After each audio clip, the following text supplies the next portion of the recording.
Sa number 5, paray ng pagpanagtag kapag pang-spray sang biocontrol material sa mga katubuhan nga apektado sang RSSI sa Negros Occidental.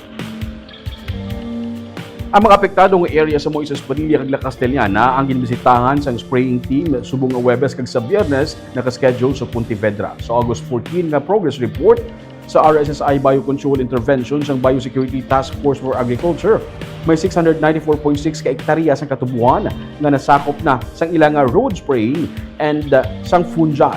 Ang spraying ay may positibo na nga resulta. Sino kay Provincial Administrator Ray Fernando Diaz, target nila nga malibot o kung palibot sang red zone o kung ang severely infested nga mga areas. Patag ni Diaz nga ang yellow o kung green areas nga katupad sang red zone amo ang ilang nga ginatutukan para hindi na maglapta pagid. Samtang ang probinsya ang nag-hire sang anong pagid ka mga dugang nga biologist para magtutok sa insectary para papabasog pagid ang kampanya sa probinsya kontra RSSI gamit ang natural nga pamaagi.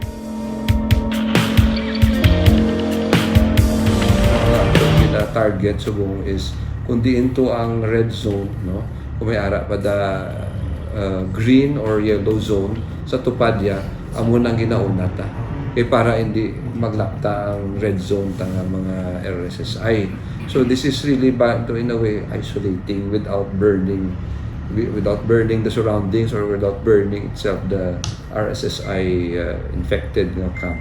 So that's the approach, no. So mambal ka mo kajutay, pero these are strategic targets, no, nga though ginawolta siya hindi siya maglapta.